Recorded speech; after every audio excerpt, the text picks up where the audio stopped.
अस्सलाम वालेकुम नाज़रीन, मैं हूं मोहम्मद कबी और आप देख रहे हैं आपका अपना ज़रूरी प्रोग्राम। काश्तकार भाइयों, आज तक हम आपको फसलों के नुकसानदेह कीड़ों के कंट्रोल और जहरों के इस्तेमाल बारे आगाही देते रहे हैं। आज हम आप दोस्तों को एक और अहम मसला के मुतल्लिक मालूमात फराहम करेंगे जिन पर अमल करके कीमती इंसानी ज़िंदगियाँ बच सकती हैं। अगर खेत में काम करते हुए या दूर दराज के इलाकों में कोई सांप या बिच्छू डस ले या गलती से कोई जहरीली चीज़ निगल ली जाए या काम करते हुए किसी को कस्सी, खुरपा या कुल्हाड़ी वगैरह से कोई गहरा जख्म आ जाए या जिस्म के किसी हिस्सा पर चोट लग जाए तो इसकी इब्तदाई तिब्बी इमदाद के मुतल्लिक मालूमात फराहम करने के लिए आज हमारे साथ मौजूद है रेस्क्यू 1122 के district emergency officer sir Zafar Iqbal साहब। सर खुशामदीद। सर, सबसे पहले हमारे नाजरीन को ये बताएं कि सांप के डसने की पहचान कैसे हो सकती है और अगर किसी को सांप काट ले तो फौरी तौर पर कौन से हिफाजती इक़दाम अपनाए जाएँ? बिस्मिल्लाहिर्रहमानिर्रहीम। सांप जो हमारे ज़िम्मेदार भाई हैं, जब वो फसलों में काम कर रहे हैं या पानी लगा रहे हैं तो काफ़ी चांसेस होते हैं कि कोई सांप डस ले। अब सांप डस ले तो पता कैसे चलेगा? ये भी एक सवाल है कि आपको कोई चीज़ और लग गई या सांप ने डसा तो वो बिल्कुल 2 डॉट के निशान बन जाए। अगर किसी के बाजू के ऊपर, टांग के ऊपर 2 डॉट के बराबर इक्वल डिस्टेंस पे, तो चांसेस हैं कि वो सांप का डसा हुआ हो सकता है। अब सांप डसने से, अगर तो जहरीले सांप ने डसा वो डेंजरस हो सकता है, जिससे खुदा न खास्ता जान भी जा सकती है।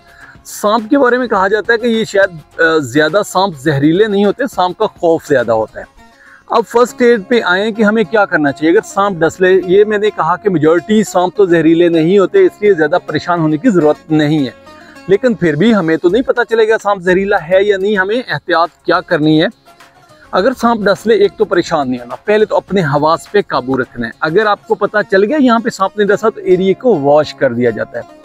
अब कुछ पुरानी मिथ बनी हुई थी कि आप जी उससे अगले एरिया को कस के बांधे, तो कतन ऐसा नहीं करना कि आप एरिया को कस के बांधें। फिर एक ये थी कि आप उस जगह पे कट लगा दें, कट लगा के खून निकाल दें, वो भी बिल्कुल ऐसा नहीं करना। तीसरा एक ये था, हम फिल्मों में देखते थे कि जी वो अगर कोई हीरोइन को सांप ने काट लिया तो हीरो उसको सक करता था, तो वो भी कतन ऐसा नहीं करना। अगर खुदा न खास्ता वाकई सामने कटा और आप मुंह से उसको सक करने की कोशिश करेंगे तो वो जहर आपके मुंह से भी बॉडी में पेनिट्रेट हो सकता है। अब करना क्या, एक तो अपने हवास पे कंट्रोल रखना है, एरिया को वॉश करना है और जिस भी एरिया पे सांप ने काटा हो उसकी मूवमेंट को कम करना है। अगर बाजू पे है तो उसको अगर हम जिस्म के साथ ऐसे बांध देते हैं तो ये मूवमेंट उसकी कम होगी। एक टांग पे खुदा न खास्ता पाँव पे कटा है तो उनको बिल्कुल कंफर्टेबल लटा दिया जाता है और उस टांग को दूसरी टांग के साथ आप बांध दें तो उसकी मूवमेंट को स्टॉप करके हॉस्पिटलाइज करना चाहिए पेशेंट को।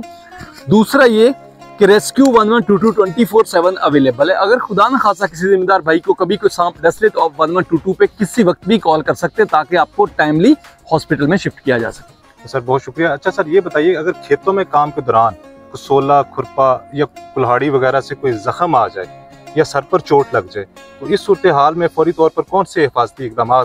ये भी मैं ऐड करूं जी, चूँकि जिम्मेदार भाई हैं, काम कर रहे होते हैं, अक्सर तेज़ चीज़ें भी होती हैं, कस्सी या बड़ी तेज़ होती है, खुदा न खास्ता वो जोर से पाँव पे लग गई, उससे कोई वेन भी कट सकती है, कुल्हाड़े से काम कर रहे होते हैं और ऐसी शार्प चीज़ों के साथ। तो एक चीज़ जो हमें करनी है ना जी, वो है खून को रोकना। कहा जाता है कि अगर किसी भी इंजरी की सूरत में, जख्म की सूरत में आपने खून बहना रोक दिया तो आप जान बचा सकते हैं। अब खून बहना कैसे रोकेंगे? अगर तो जख्म छोटा है, कहते हैं अप्लाई डायरेक्ट प्रेशर, यानी सीधा दबाव। आप हाथ से भी, आपके अगर आप खुद अकेले ही आपके कट लग गया तो आप हाथ से उस एरिया को जोर से दबा लें। खून बहना हाथ से दबाने से या कोई भी डायरेक्ट प्रेशर अप्लाई करने से खून बहना रुक जाता है। अब आपके पास साफ पानी अवेलेबल है तो एरिया को धो डालें। आपके पास कोई साफ कपड़ा है तो उसको वहां पे कस के उसके ऊपर बांध लेंगे। आपका मकसद वहां पे सिर्फ खून बहना है, उसको रोकना है। उसके साथ साथ अगर आपको खुदा न खास्ता बड़ा जख्म हुआ है, आपकी कोई खून की नाली कट गई है जिससे खून का बहाव है वो बहुत तेजी से जारी, आप खुद कोशिश करें उसको कस के बांध कर, और साथ रेस्क्यू पे कॉल कर सकते हैं या किसी भी मेडिकल फैसिलिटी जो आपके करीब अवेलेबल है वहां पे आप जाएंगे और फर्स्ट एड ले लेंगे जो प्रॉपर आपको ड्रेसिंग बैंडेज कर दे, और अगर वहां पे टंके लगाने पड़ते, स्टिच करना पड़ता तो वो उसको स्टिच कर दे। अब होती है सर की चोट।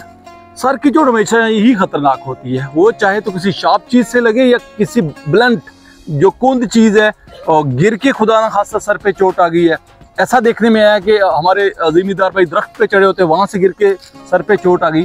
तो सर की चोट को इतना इजी नहीं लेना चाहिए, उसको हमेशा जरा ज़रा सीरियस इंजरी के तौर पे लेना चाहिए। अगर खुदा न खास्ता किसी की सर पे चोट आके वो बेहोश हो गया, उसको अननेसेसरी मूव नहीं करना चाहिए।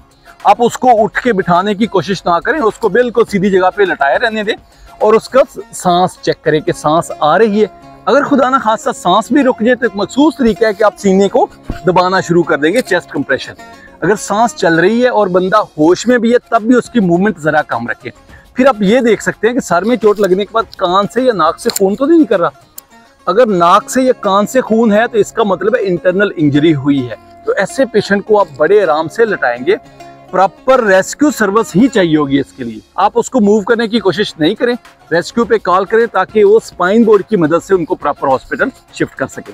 सर, जैसा कि अब गर्मी आने वाली है तो कुछ काश्तकार भाई, बल्कि अक्सर ही गर्मी में उन्हें काम करना पड़ता है, तो किसी को अगर डिहाइड्रेशन हो जाए या कोई इस तरह का मसला हो जाए जिससे वो बेहोश हो जाए, तो उस वक्त उसे क्या करना चाहिए? ये भी बड़ा अहम सवाल है। हमारे यहाँ टेम्परेचर चूंकि बहुत ज्यादा होता है और काम तो करना है जिम्मेदार ने अपने खेतों में, तो डिहाइड्रेशन बड़ी कॉमन चीज है और ये बड़ी डेंजरस हो सकती है। इवन खुदा न खास्ता इससे जान भी जा सकती है। अगर इलेक्ट्रोलाइट बॉडी में कम हो जाते हैं तो हमारे ऑर्गन फेलियर हो जाता है, जान भी जा सकती है। तो जिम्मेदार भाइयों से एक गुजारिश है, पानी की बोतल अपने साथ रखें और अगर आपको ब्लड प्रेशर या ऐसा कुछ मसला नहीं है तो उसमें पानी में थोड़ा सा नमक डाल लें।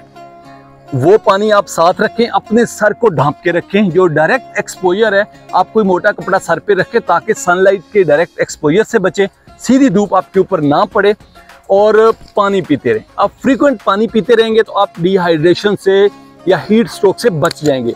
अब हीट स्ट्रोक अगर हो जाए तो क्या करना चाहिए? खुदा ना खास्ता कोई बंदा बेहोश हो गया, उसको फौरन साए में लेके जाएं, उसकी बॉडी उसको अगर नहलाया जा सकता तो गीला करें और पंखा चला दें। फिर देखें अगर वो होश में आ गया है तो उसको फिर कोई भी लिक्विड दें, ORS है, ठीक है, स्कंजवी पिला दें, पानी में नमक डालें, नींबू डालें, चाहे मीठा नहीं भी है तो आप उसको वो पिला देंगे। एक चीज यहाँ पे बड़ी अहम है जो हमें जानने की जरूरत है, कभी भी कोई बंदा बेहोश हो तो उसके मुंह में कोई पानी, कोई दूध नहीं डालना चाहिए। अगर हम बेहोश बंदे के मुंह में डालेंगे खुदा न खास्ता वो सांस की नाली में जा सकता है। तो डिहाइड्रेशन से और जो हमारे पास हीट स्ट्रोक है उससे बचने का वह तरीका इनटेक है, पानी हम ज्यादा पिएं। सर, आपका बहुत शुक्रिया। किसान भाइयों, खेतों में काम करते वक्त हमेशा एहतियात करें और अगर खुदा न ख्वास्ता काम के दौरान कोई हादसाती सूरत हाल का सामना करना पड़े तो घबराने की बजाय एहतियाती तदाबीर को अपनाकर किसी बड़े हादसे से बचा जा सकता है। अगली वीडियो तक के लिए अपना ख्याल रखें। अल्लाह हम सबका हामी और नासिर हो। किसान खुशहाल, पंजाब खुशहाल। महकमा ज़राअत, हुकूमत पंजाब।